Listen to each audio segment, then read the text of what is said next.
Let me tell you something. You ever hear about Radical Highway from Sonic Adventure 2? I think you've got the wrong number. No, I've been calling around and telling people about how much I love Radical Highway from Sonic Adventure 2. Okay, I'll, hook you later. Wait, no, let me keep talking. What's up? Shadow Generations is a standalone experience released in 2024 as part of the game Sonic X Shadow Generations.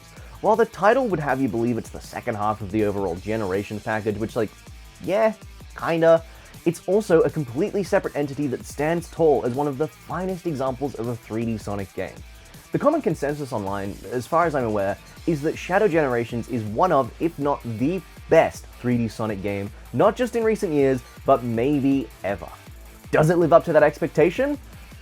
Well, that's what I'm going to talk about. Originally released in 2011, Sonic Generations took the Sonic fandom by storm. Celebrating the franchise's 20th anniversary, the game combined classic 2D side-scrolling with a refined, modern Sonic gameplay experience, distilling the lessons Sonic Team had learned from the daytime stages of Unleashed and the gameplay of Colors down to a science, and whoo, baby, was it good! I love the original gens to death. I even went out and got my hands on the elusive collector's edition of the game, which I've talked about at length before as a whole thing. It's one of my favorite games of all time, and in recent years, I found myself itching to go back to it on modern hardware. Yeah, I could play it on PC with mods and the like, but something official. So imagine my surprise when in January of 2024, the PlayStation State of Play shows off a trailer, confirming quite nonchalantly that Sonic Generations was being remastered for modern consoles. City Escape, Green Hill, that CGI stuff, it was all really cool, but nothing we hadn't seen before.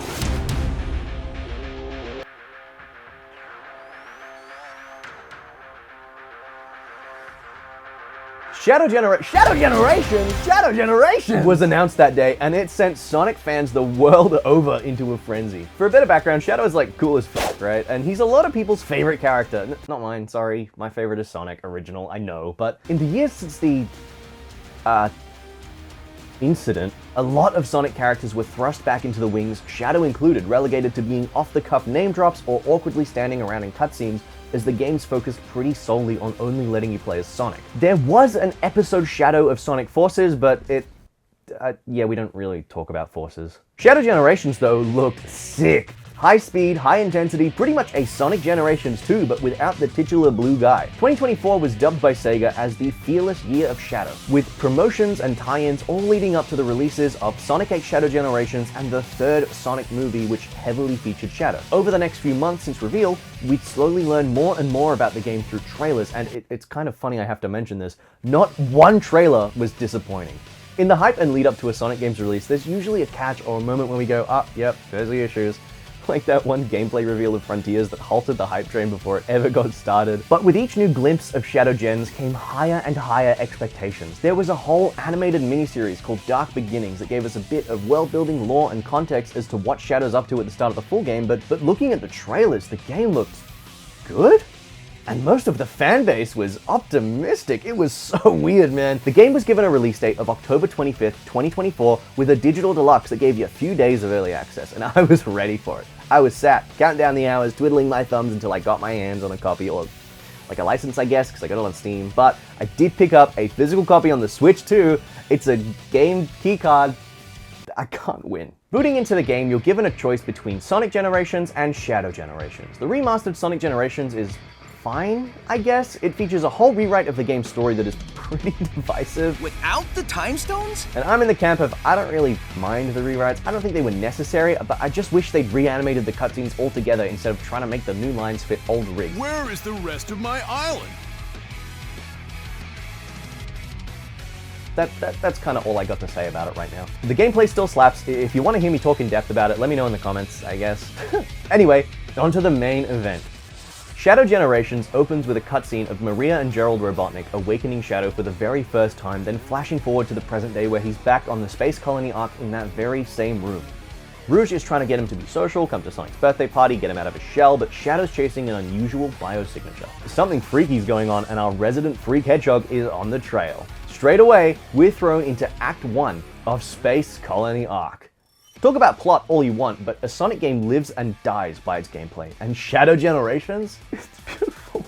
Yeah, man, this is fucking good. Running, grinding, homing attacks, boosting, it all feels phenomenal.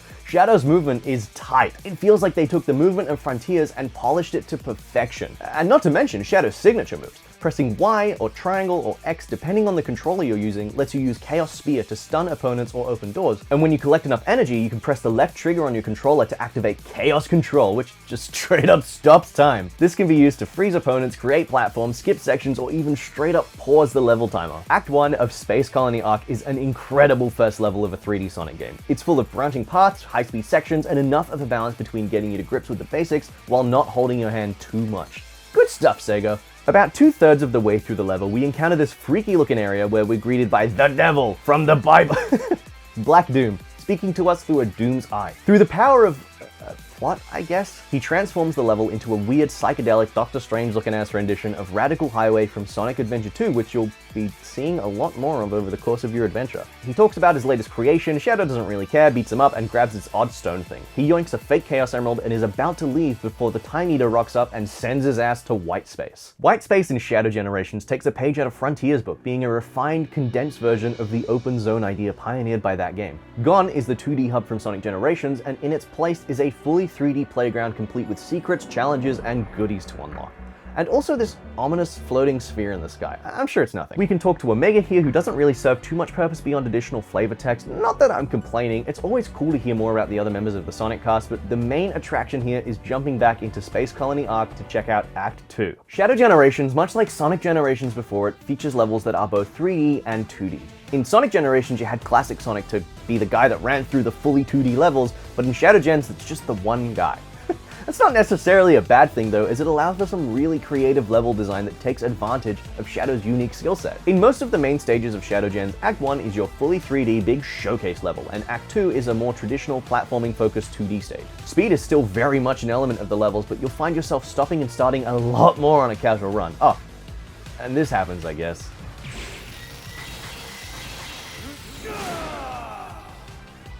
We'll talk about that in a bit. Act 2 of Space Colony Arc gets you to grips with the Chaos Spear as a main ability, as well as letting you understand how Shadow controls in 2D. The soundtrack is a lot funkier and very, look, I'm not a music guy, it's more of a techno feel with a focus on electronic sounds, whereas Act 1 was heavy on the guitars and a little more faithful to the original track, and that's a common thing throughout the whole game for the most part. After you complete Act 2, Shadow ruminates on that strange new power for a moment, and then across the water sees Maria and Gerald Robotnik. If only there was a flashback to see why Shadow is surprised to see them. Maria! We get a bit of context on why Shadow cares about this random white girl. yeah, I know, obviously, I've played Adventure 2 and Shadow the Hedgehog, but hey, every Sonic game is gonna be someone's first, so it's nice that they make it accessible to people. The stage gate to Space Colony Arc is restored, and we're given a funky looking gear. Taking it to this appropriately funky looking device puts Shadow through some awful body horror stuff, but hey, at least he can use his cool new ability. Shadow Generations features upgrades to Shadow's abilities in the form of Doom powers that enable, for the most part, new ways to get around and traverse. We'll get a few more of these as the game goes on, but this first one we get is called Doom Spear. It lets you target multiple things with Chaos Spear up to 5 by holding down the button. You use it to open this big door and head on through. After a bit of exploration, we find ourselves in front of another stage gate. It turns out, much like the original Generations, that we're traveling through time and space. Without the time stones? And after inspecting it, we're taking a rail canyon from Sonic Heroes. Heroes was one of my first 3D Sonics, so I'm glad to see it get more representation, but I'm not gonna lie, I kind of expected a stage or two from the 2005 Shadow the Hedgehog game, like give me Westopolis or something, you know? If we had to have a hero stage, I would have preferred something like Bingo Highway or Grand Metropolis, but Rail Canyon is still cool, I guess. It feels a little strange to see this stage specifically, just in the sense that it wouldn't seem out of place if Rouge and Omega were trailing behind Shadow, with each segment of rails being in a set of 3. Either way, the game takes full advantage of its setting, with enemy rail cars you can Chaos Control or get away from, or the error-accurate Eggman robots that you have to hit with a Chaos or Doom Spear because you can't Thunder Shoot them. At this point in the game, I was fairly confident that it would follow Sonic Generations in being extremely faithful to each setting, and I'm happy to say that for the most part, that turns out to be true. Of course though, the level wouldn't be complete without a visit to everyone's favorite Sonic Adventure 2 stage, right? These visits to Radical Highway are a consistent thing in a lot of Act 1s going forward, which is a make or break for some people, but one thing's for certain, the transitions to them are great. In this one, Shadow's attacked by some rails and then falls into Radical Highway, all while Black Doom taunts him and keeps luring him forward. Didn't take him for a rage beta, but hey. We get another weird stone, go back to Rail Canyon, and finish the level. Those weird stones correspond with the ominous floating sphere in the sky, opening eyes. It's not quite clear what they're doing at first, but it's probably not a good thing. Act 2 of Rail Canyon is more of the same, but in 2D. It's solid and uses the 2.5D perspective to its advantage, but I don't know. Rail grinding just isn't really the most engaging thing to base a whole stage around, at least for myself. After we beat it, we get a new Doom gear, which after subjecting Shadow to some more horrors, gives us the ability Doom Blast, which allows you to absolutely fucking pummel these guys and send them flying. We can also meet up with Orbot and Qbot, who are trying to get out of white space by building a rocket, and they ask for your help finding machine parts. Scattered around the open zone are little screws, nuts, and bolts, and collecting them nets you different pieces of memorabilia, concept art, and music, just like the chests around the place. It helps with replayability and gives the game a bit more oomph without artificial padding, which is nice. Speaking of artificial padding though, one of the weaker elements of the original Sonic generations were its missions. After completing the main acts to unlock a boss gate, you had to obtain keys by doing little missions based on a corresponding stage. While harmless on their own as optional additional content, I wasn't really a fan of how the game forced you to do at least one of these per stage. I often just found myself doing the ones where you race a doppelganger, as it was pretty much just a replay of the level. It's a good thing that Shadow Generations doesn't have missions, I guess, as it'd be a real momentum killer forcing you to backtrack and complete little challenges to lengthen the game time. Heading up here, we find a boss gate, which when interacted with,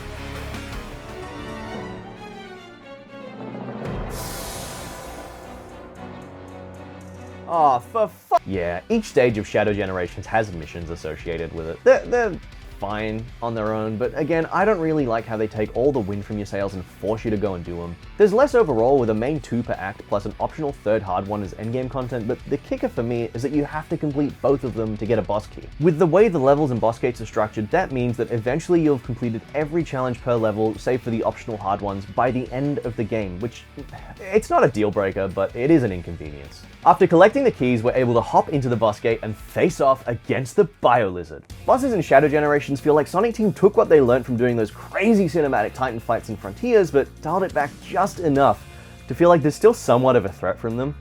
Plus, they take full advantage of Shadow's unique abilities and Doom powers for better or for worse. The boss fights of this game aren't really anything standout or anything we haven't seen before, but that doesn't mean they're bad. Don't fix what ain't broke or something like that. The Bio-Lizard fight is cool, taking place over a few phases, culminating in a final attack where you use Chaos Control and Doom Blast to send a huge energy ball hurtling into it, which then rewards you with a neat little cinematic of Shadow beating the shit out of it. We get another Doom gear, the ominous floating sphere cracks a bit, and more of white space is revealed to us. The devil from the Bible shows up and reveals a little bit of his plan. Shadow does not care though, and throws hands. Black Doom talks about perfecting Shadow, whatever that means. We can subject Shadow to some more torture, which gives him the ability to summon a little guy that lets him surf on the water, appropriately named Doom Surf. The next 2 stages feature sections where this comes into play, and you're given free reign as to which one to tackle. I headed over this way and found myself in Kingdom Valley from Sonic 06. Say what you will about Sonic 06, but it's got this really interesting quirk where if you take a stage from it and put it somewhere else, it ends up being a certified banger. This was true for Crisis City in the original generations, and it is double true for Kingdom Valley in Shadow Generations. Putting it out there now, Kingdom Valley Act 1 is my favorite stage in the game. Hell, it's up there as one of my favorite 3D Sonic levels ever, it's that good. It feels like the perfect blend of the high-speed, reaction-based gameplay of the Boost formula, while still honoring 06's original design philosophy of open branching paths, much like the adventure games that originally inspired it. The Doom Surf has a featured segment here where you ride on the water in the valley, and it all feels cohesive and like a big playground for you to flex your 3D Sonic skills. I love the aesthetics of the level, and the final section taking place in the Mach Speed area from the original 06 was a nice touch. This level also doesn't feature an unsolicited trip to Radical Highway, which is nice. That might contribute to it being high up on my ranking, honestly. Act 2 is fine, not as strong as Act 1 in my opinion, but the same goes for my thoughts on pretty much all the main stages in this game. I don't know. The 2D gameplay is neat, I don't have a problem with it, but the 3D stages are just so astronomically good that by direct comparison, the 2D stages feel like a bit of an afterthought. Is that just me? This level has heavy emphasis on wall jumping of all things, as a big chunk of the level has you bounce your way through the interiors of the ruined castles with these moving pillars that require you to think about how you use your Chaos Control. You can get yourself stuck if you're too trigger happy with it, which is a neat way to accustom players to the idea that spamming it might not be the best move in every situation, and the level doesn't overstay its welcome. The other stage we visit at this point in the game is Sunset Heights from Sonic Forces. Why? And it's actually pretty good. Oh. Okay. At this point, we've finished covering games that Shadow was in up until the release of the original generations, timeline-wise, and the game runs parallel to Sonic Generations, plot-wise, so we're now entering areas that Shadow hasn't canonically been in up until this point. Even more so than Sonic Generations, we truly are traveling through time and space. Without the time stones? Sunset Heights is sick. It redeems itself from the kinda sorta disappointment of Forces and stands on its own as a great stage. The whole premise is Eggman's taken over the city and you're rebelling against him with Death Egg robots galore, a killer soundtrack, and yes, hype moments and aura. It's miles and miles and miles better than the original stage and blends together ideas and locales from the base game into one coherent stage. Radical Highway makes an appearance again and it's fine. The biggest thing it does is introduce you to these tube segments that give me hella Lost World vibes. Act 2 is one of the more unique Act 2s in the game with using the Doom Surf in 2D and also avoiding the lasers from the Death Egg robots or using them to your advantage. This type of gameplay would be pretty difficult to replicate in 3D while still feeling organic, so I feel like this level more than justifies its existence. Good stuff, Sega. After clearing Sunset Heights, we've got a cutscene of Maria! Sorry. Force a habit.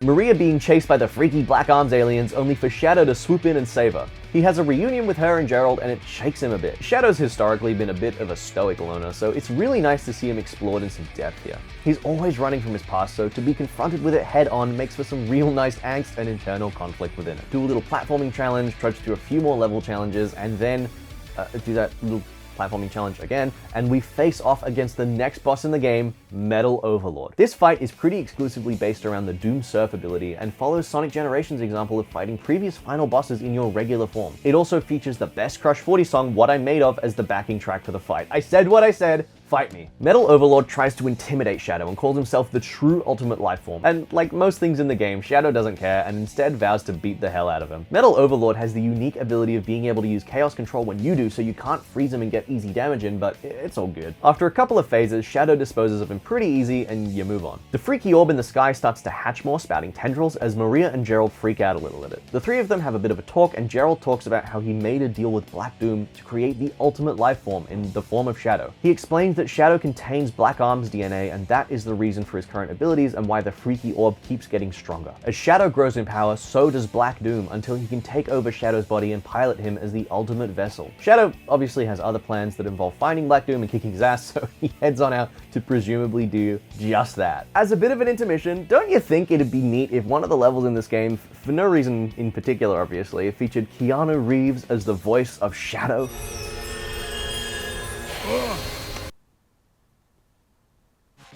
Yeah, I wasn't quite sure where to talk about this, so I guess now's as good a time as any. Shadow Generations features DLC based on the third Sonic movie, complete with a new model for Shadow, a brand new level based on the real-world city of Tokyo, and Keanu Reeves himself voicing Shadow for this bonus stage. You can play it pretty much whenever in the game after you get to White Space, and while not really relevant to anything lore-wise or story-wise, it's a pretty neat original level that really adds to the whole experience. And the challenges are optional, you're not forced to do them for the level. Very cool, Sega. Very cool. Heading towards the next ceiling device, you'll find yourself around some weird purple gunk. Submitting Shadow to the horrors grants you the ability to become a Splatoon fan, turning into a weird squid thing with the Doom Morph ability. It lets you swim around in the gunk named Corruption, and also swing off of floating balls to propel yourself a decent distance. It's also the way to get to the next level, Chaos Island, from Sonic Frontiers? What? I'll keep it so real with you guys. I don't really understand why Chaos Island is in here from a lore perspective. From a game design perspective, it makes sense, likely wanting to save on development time by reusing a bunch of assets from Frontiers, but from a story perspective, I'm kinda clueless. On top of that, the levels feature the Doom Morph, which also doesn't really feel cohesive with the context of Frontiers. I guess it serves a similar purpose to Planet Wisp in the original generations, with that being a level from the most recent game prior to it that felt kind of strange as an addition. Chaos Island, weirdly, is also pretty exclusively focused on the island itself and not the cyberspace portals or any other notable bits from Frontiers. It's cool to see an open zone area translated into traditional 3D and 2D stages, but yeah, I don't know, it's fine I guess, there's nothing actually wrong with it, it just struck me as odd. After clearing both stages, we meet up with none other than the blue blur himself, Sonic the Hedgehog. This cutscene serves to give context to Shadow's rival battle in the original generations, and honestly, I think it was a missed opportunity to not give us a Sonic fight here, but it's whatever. The cutscene is still really cool. It gives a new perspective to that fight, showing that Shadow was more than capable of winning with his Doom powers, but didn't feel like it was a fair fight, and in that moment of consideration, loses the fight to Sonic. He yoinks the Chaos Emerald and runs off. Rouge flies in and Shadow reveals to her that he gave Sonic the fake emerald he found all the way back at the start of the game and hatches a plan with Rouge to swap it out with the real one when the time is right. This honestly was a cool plot point with some really nice attention to detail and explains why Shadow can still use Chaos Control after Sonic nabs the emerald in the original game. Making our way through another gunky area, we trigger some more challenge acts, go and force ourselves through them, and face off against one of the main antagonists from Sonic 06, Memphis, Tennessee.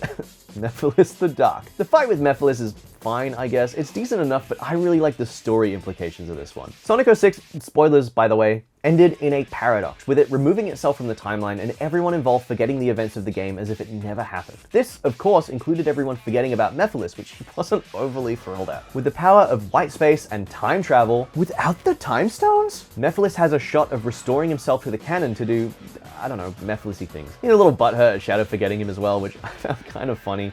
And after serving up a helping a knuckle sandwich, he's absorbed back into his weird sealing device that's the perfect shape, and that's that. After beating Memphis, we head over to the sealing device and unlock it with our new Doom gear, giving us our final Doom power for the game, Doom Wing. It's the very same thing that was teased way back in Space Colony Arc Act 2, and the freaky egg thing just went crazy mode. Oh, that's Radical Highway from Sonic Adventure 2 in the open zone. Okay. Dude, what the fuck? The Doom Wing functions as a pseudo-super form for Shadow in the sense that it grants you increased agility and flight once you have 50 rings and slowly drains your ring count to 0. It'd be cool to just get Super Shadow, but for plot reasons he's not got access to the emeralds, so like, yeah, okay. There's an interaction between Black Doom and Shadow here, and Maria tries to stop Shadow from getting rage baited too hard, and he reassures her that he's free from being rage baited, and he even smiles. Only 2 things have managed to make Shadow smile: Maria and Big the Cat, apparently. I mean, I don't blame him, Big's a lovely guy. We climb a bunch of level geometry from Radical Highway from Sonic Adventure 2, inching closer and closer to the big freaky orb to enter what is the final gauntlet of stages of Shadow Generations. It's all been building to this, the culmination of Shadow's journey throughout the game, his emotional arc, righting the wrongs of his past, confronting his trauma in one final zone. It's Radical Highway, isn't it? Radical Highway from Sonic Adventure 2 is our final setting of the game. It's a gauntlet of everything you've learned up to now as you get closer and closer to the Eye of the Storm. It's fast-paced, grandiose, and in some places genuinely challenging as you use every single one of Shadow's abilities to get ahead. Playing the stage fluidly puts you in such a flow state that gets you really invested in it. The dark cityscape behind you that bends and stretches into the night pulls you closer and closer to that final confrontation,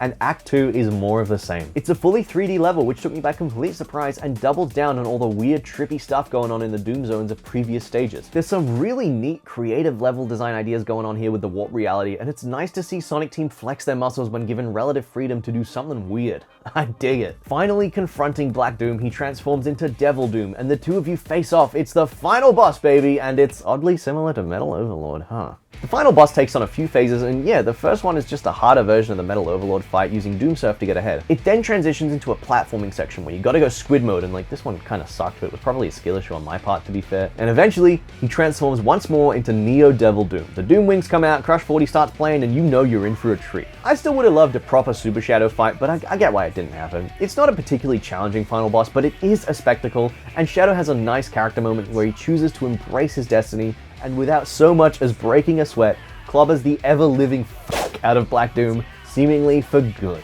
Shadow's Doom powers disappear, Radical Highway disappears, and Maria and Gerald start to disappear too. Time seems to be returning to normal, and he says his goodbyes to the— oh, he runs off, okay. Racing after Rouge, the two of them dart off into the distance, bringing an end to Shadow Generations. So it's good, yeah, but is it the best 3D Sonic game of all time? I think it depends on who you ask. On its own, I don't know. Mechanically speaking, yeah, 100%. It takes the best of the gameplay of Frontiers and Generations and molds it together into something new. It's really, really cool. Its length leaves a little bit to be desired, clocking in around the 3-hour mark for a casual run, but as a smaller stakes title that's bundled with the original Sonic Generations, one of the best Sonic games of all time and my personal favorite for good measure, it easily combines with that into the overall package of Sonic X Shadow Generations that I'd say is, yeah, probably the best 3D Sonic has ever been. Just no more Radical Highway, please. I'm begging you.